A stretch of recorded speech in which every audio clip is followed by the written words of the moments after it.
ഇനി ആരും രക്ഷപ്പെടണ്ട, ഞാൻ വണ്ടി താഴെക്കിടാൻ പോയിട്ട് വണ്ടി സ്റ്റിയറിംഗ് അങ്ങോട്ട് തിരിച്ച് ഫുള്ള് കൺട്രോൾ അങ്ങോട്ട് പോയി.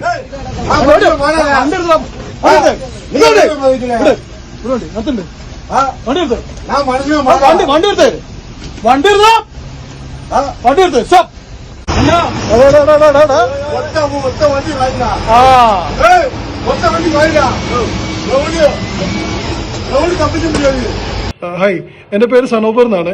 ഞാൻ ഈ പറഞ്ഞ ബസ്സിലെ ഒരു പാസഞ്ചർ ആയിരുന്നു. 24th ഈവനിങ് സുൽത്താൻ ബത്തേരിയിൽ നിന്നും ബാംഗ്ലൂരിലേക്കായിരുന്നു ഞാൻ ടിക്കറ്റ് എടുത്തിരുന്നത്. സംഭവം നടന്നത് മൈസൂർ എത്തിയതിന്റെ ശേഷം ഞാൻ വണ്ടി ഹൈവേയിൽ കയറിയപ്പം വണ്ടി ഒരു ഭയങ്കര കൺട്രോളില്ലാതെ പോകുന്നത് ശ്രദ്ധിച്ചപ്പോൾ ഞാൻ ലെഫ്റ്റിലേക്കും റൈറ്റിലേക്കും ആയിട്ട് ഇങ്ങനെ ട്രാക്ക് മാറി മാറി ഇങ്ങനെ പോകുന്നത് കണ്ടപ്പോൾ ഞാൻ ഡ്രൈവറോട് പോയി ചോദിച്ചു, ചേട്ടാ എന്തെങ്കിലും കംപ്ലൈന്റ് ഉണ്ടോ വണ്ടിക്ക്, വണ്ടി ഒരു കൺട്രോളില്ലാതെ പോകുന്നുണ്ട്. അപ്പം പുള്ളി പറഞ്ഞില്ല, പ്രശ്നമൊന്നുമില്ല, നിങ്ങൾ പോയിക്കോളൂ, കിടന്ന് ഉറങ്ങിക്കോളും. ബാക്കിയുള്ള പാസഞ്ചേഴ്സ് എല്ലാവരും ഉറങ്ങിയിട്ടുണ്ടെന്ന സമയപ്പോഴേക്കും അങ്ങനെ ആരും ശ്രദ്ധിച്ചില്ല.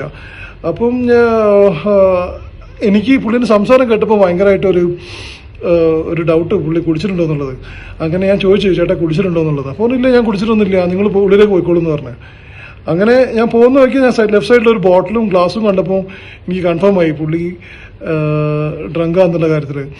അങ്ങനെ ഞാൻ പറഞ്ഞു, നിങ്ങൾ എത്രയും പെട്ടെന്ന് വണ്ടി നിർത്തൂ, ശരിയാവില്ല, ഇങ്ങനെ മുന്നോട്ട് പോയാൽ ശരിയാവില്ല എന്ന് പറഞ്ഞപ്പോൾ പുള്ളി നിർത്താൻ കൂട്ടാക്കിയില്ല. അങ്ങനെ ഞാൻ ഷൗട്ട് ചെയ്തു, എത്രയും പെട്ടെന്ന് നിങ്ങൾ വണ്ടി നിർത്തണമെന്ന് ഷൗട്ട് ചെയ്തു. അപ്പം ബാക്കിയുള്ള പാസഞ്ചേഴ്സൊക്കെ വന്ന് എന്താ പ്രശ്നം എന്ന് ചോദിച്ചിട്ട്. അപ്പം ഞാൻ പറഞ്ഞു, എങ്ങനെയാണ് സംഭവം, പുള്ളി കുടിച്ചിട്ടാണ് വണ്ടി ഓടിക്കുന്നത്, നല്ലോണം കൺട്രോൾ പോയിട്ടാണ് അങ്ങോട്ടും ഇങ്ങോട്ടൊക്കെ പോകുന്നുണ്ട്, ഇനി മുന്നോട്ട് പോയി കഴിഞ്ഞാൽ ചിലപ്പോൾ ക്രാഷായി പോകും, എന്തെങ്കിലുമൊക്കെ പ്രശ്നം വരും എന്ന് പറഞ്ഞു. അപ്പോൾ എല്ലാവർക്കും ഞാൻ ബാക്കിയുള്ള പാസഞ്ചേഴ്സിനോട് പറഞ്ഞു ചെക്ക് ചെയ്യാൻ പറഞ്ഞപ്പം അവരും കൺഫേം ആക്കി പുള്ളി കുടിച്ചിട്ടുണ്ടെന്നുള്ളത്. അങ്ങനെ എല്ലാവരും ഒരുമിച്ച് പറഞ്ഞ് നമ്മൾ മുന്നോട്ട് പോകണ്ട, നിങ്ങൾ ഇത്രയും പെട്ടെന്ന് വണ്ടി നിർത്തണമെന്ന് പറഞ്ഞു. അങ്ങനെ പുള്ളി വണ്ടി നിർത്താൻ കൂട്ടാക്കിയില്ല. എന്നിട്ട് പുള്ളി കുറച്ച് അഗ്രസീവായി. എന്നിട്ട് പറഞ്ഞത് എന്തായിരുന്നു, യെസ് ഇത് ഞാൻ വണ്ടി ക്രാഷ് ചെയ്യാൻ പോവാണ്, ഇത്രയും ഇനി ആരും രക്ഷപ്പെടണ്ട, ഞാൻ വണ്ടി താഴെക്കിടാൻ പോയിട്ട് വണ്ടി സ്റ്റിയറിംഗ് അങ്ങോട്ട് തിരിച്ച് ഫുള്ള് കൺട്രോൾ അങ്ങോട്ട് പോയി. അങ്ങനെ പോയപ്പോൾ എല്ലാവരും പാനിക്കായി.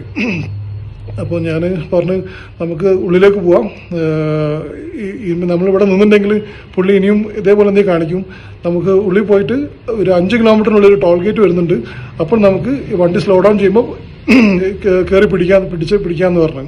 അങ്ങനെ ഞാനും ആഷിഖ് എന്ന് പറഞ്ഞൊരു പാസഞ്ചറും കൂടെ ഫസ്റ്റ് ടോൾ ഗേറ്റ് മൈസൂരിൽ നിന്നും വിട്ടതിൻ്റെ ശേഷമുള്ള അവിടെ എത്തിയപ്പം ഈ പുള്ളിനെ ചാടി കയറി പിടിച്ച് വണ്ടി സ്ലോ ഡൗൺ, വണ്ടി അവിടുന്ന് ഫ്രണ്ടിലേക്ക് പാർക്ക് ചെയ്യിപ്പിച്ച് ഇറങ്ങിയപ്പോൾ തന്നെ പുള്ളി വണ്ടിയിൽ നിന്ന് ഇറങ്ങിയപ്പോൾ തന്നെ ഒരു ഏകദേശം ഒരു ഹാഫ് ബോട്ടിൽ ലിക്കർ ഉണ്ടായിരുന്നു സീറ്റിൻ്റെ അടിയിൽ, അതും എടുത്തിട്ട് പുള്ളി ഡ്രൈവർ ഇറങ്ങി ഓടി.